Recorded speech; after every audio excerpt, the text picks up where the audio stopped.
ආයිබෝවන් අද අපි ගැඹුරින් කතා කරන්න යන්නේ සයිබර් ලෝකයේ ගොඩක් සුලභ ඒ තාමත් හරිම භයානක ප්‍රහාරයක් ගැන. ෆිෂිං. ෆිෂිං නම එහුණ ගමන් ගොඩක් අයක මොකක් හරි අදහසක් ඇති. අනිවාර්යෙන්ම අපිට මේ ගැන හොයන්න මූලාශ්‍ර කිහිපයක්ත් ලැබුණා. තාක්ෂණික විග්‍රහයක් තියෙනවා. ඒ වගේම මේක පැහැදිලි කරන වීඩියෝවකුත් තිබුණා. ඉතින් අපේ අරමුණ තමයි මේ ප්‍රහාර කොහොමද වෙන්නේ, මොනවද මේකට පාවිච්චි කරන දේවල් සහ වැදගත්ම දේ කොහොමද අපි බේරෙන්නේ කියලා තේරුම් ගන්න එක. හරියට හරි. මොකද ෆිෂිං කියන්නේ ගොඩක් වෙලාවට අර සිස්ටම් එකක තියෙන අඩුපාඩුවකට වඩා මනුස්සෙක්ව රවට්ටන එකනේ. ඒක තමයි මනෝවිද්‍යාව තමයි ඉලක්කය. විශ්වාසවන්ත කෙනෙක් වගේ පෙනී ඉඳලා බැංකුවක්, Facebook එක, Google එක වගේ. එහෙම පෙනී ඉඳලා අපේ පාස්වර්ඩ්, බැංකු විස්තර වගේ දේවල් ගන්න බලනවා. එතකොට මේක කොහොමද හැකර් කෙනෙක් සැලසුම් කරන්නේ? අර මූලාශ්‍රවල තිබ්බ විදිහේද මුලින්ම වෙබ් අඩවියක් වගේ එකක් හදනවද? ඇත්ත වෙබ් අඩවියක් වගේම පේන ව්‍යාජ වෙබ් පිටුවක් හදනවා. ඒකට දැන් ටූල්ස් තියෙනවා. සෙට් වගේ ඒවා. සෝෂල් එන්ජිනියර් ටූල් කිට් එක. එතකොට බ්ලැක් අයි, Z ෆිෂර් වගේ ඒවත් තියෙනවා. හරිම ලීසියම් හදාගන්න පුළුවන් ඒවයින්. හරි. පිටුව හෙදුවා. ඊට පස්සේ කොහොමද මිනිස්සු ඒකට යන්නේ? අන්න එතන තමයි අනිත් ට්‍රික් එක තියෙන්නේ. ලින්ක් එකක් යවනවා. හැබැයි මේ ලින්ක් එක දැක්ක ගමන් අමුතක් තේරුණොත් හරියන්නේ නැහැ. ඉතින් ලින්ක් එක හංගනවා. කොහොමද ඒ? එක ක්‍රමයක් තමයි bit.ly හගේ URL shorten එකක් පාවිච්චි කරන එක. එතකොට දිග ලින්ක් එකක් වෙනුවට එන්නේ පොඩි එකක්. ඒක නිතර දකිනවා. අනිත් එක තමයි ටිකක් භයානක එක homograph attack කියන්නේ. ඒ කියන්නේ ඒ මොකද්ද?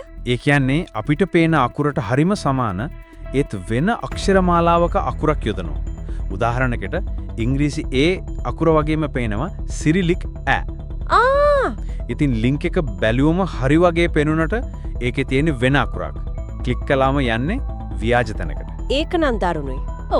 මේ ලින්ක් ඉතින් ඊමේල්, SMS ස්මිෂිං කියන්නේ ඒකට නේද? හරියට හරි. SMS වලින් එන ඒවට ස්මිෂිං කියනවා. WhatsApp, Telegram ඕන එකකින් එවන්න පුළුවන්. එතකොට තමයි අර මනෝවිද්‍යාත්මක පැත්තේ එන්නේ. එයි අපි ඔව ක්ලික් කරන්නේ. අර මූලාශ්‍රවල තිබ්බේ හදිස්සියක් මවාපානවා නේද? ඔබේ ගිණුම පැය 24න් අත්හිටුවනවා. වහාම login වෙන්න වගේ දේවල්. බය ගන්නවනවා. අනවසර පිවිසුමක් වගේ. ඒක තියනවා. නැත්නම් කෑදරකම. ඔබ iPhone එකක් දිනුවා. එම නැත්තම් කුතුහලය. මේ ඔයාගේ ෆොටෝ එකක්ද බලන්න කියලා ලින්ක් එකක් යවනවා. අන්න ඒවට නම් ගොඩක් අය අහුවෙන්න පුළුවන්. අනිවාර්යෙන්. එතකොට මේවට පාවිච්චි කරන ටූල්ස් එහෙමත් දැන් දියුණුයි. අර Evil Jinx 2 කියලා එකක් තියෙනවා. ඒකෙන් මොකද වෙන්නේ? ඒකෙන් කෙලින්ම පාස්වර්ඩ් එක හොරකම් කරනවට වඩා අපි හරියට ලොග් වුණාට පස්සේ බ්‍රවුසර් එකේ සේව් වෙන සෙෂන් කුකී එකක් හොරකම් කරනවා. ඒ කියන්නේ ඒ කුකී එක පාවිච්චි කරලා හැකර්ට අපේ account එකට log වෙන්න පුරුවන්. පාස්වර්ඩ් එකවත් අර ෆෝන් එකට එන OTP කෝඩ් එකවත් නැතුවම. දෙයියනේ. ඒ කියන්නේ 2FA එකත් වැඩක් නැති වෙනවා. ඒ සෙෂන් එක ඇක්ටිව් තිනකන් ඒක මග හරින්න පුළුවන් මේ විදිහට. භයානකයි.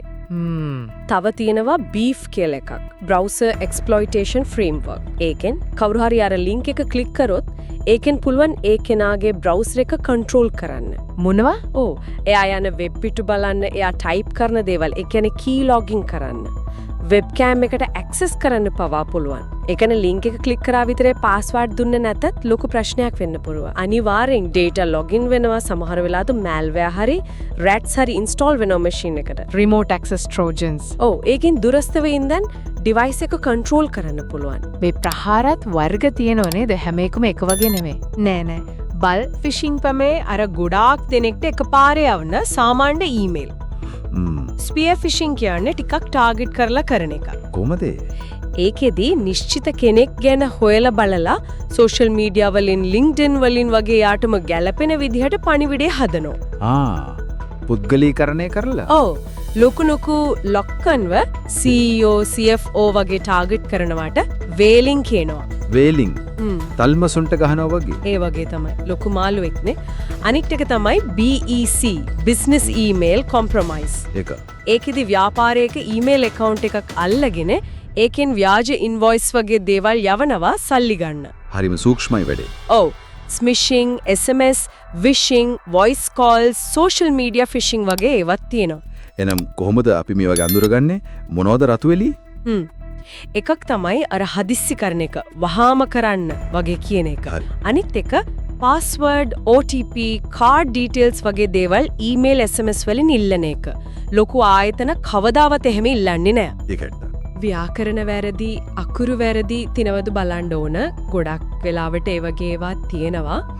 ඩියර් කස්ටමර් වගේ පොදුවේ අමතනවනම් ඒත් සැකයි. අර URL එක උඩට මවුස් එක ගෙනිච්චම පේනවා ඇත්තටම යන තැන.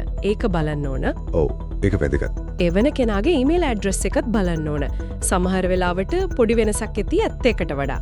ආරක්ෂා වෙන්න කරන්න ඕන ප්‍රධාන දේවල් මොනවද එතකොට? ප්‍රධානම දේ නොදන්නා සැකහිතෙන ලින්ක් ක්ලික් නොකර ඉන්න එක. හරි.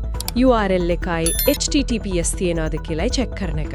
හැම account එකටම වෙලස් strong password එකක්. password manager එකක් පාවිච්චි කරන එක හොඳයි නේද? අනිවාර්යෙන්ම මතක තියාගන්න අමාරුයිනේ. අනිත් එක තමයි multi factor authentication. ඒ කියන්නේ MFA. අර OTP වගේ? ඔව්. SMS, OTP, authenticator app, security key වගේ දෙයක් අනිවාර්යෙන්ම පාවිච්චි කරන්න ඕන. ඒකෙන් අර evil gangs 2 වගේ වටත් බාධකයක් එනවා. ආයතන වලට මොනවද කරන්න පුළුවන්? සේවකයන්ව දැනුවත් කරන එක ගොඩක් වැදගත්. ෆිෂිං සිමියුලේෂන්ස් ඒ කියන්නේ ව්‍යාජ ෆිෂිං ඊමේල් යවලා ටෙස්ට් කරන එක හොඳයි. ඒ වගේම ඊමේල් සිකියුරිටි ප්‍රොටෝකෝල්ස් තියෙනවා. SPF, DKIM, DMRC වගේ.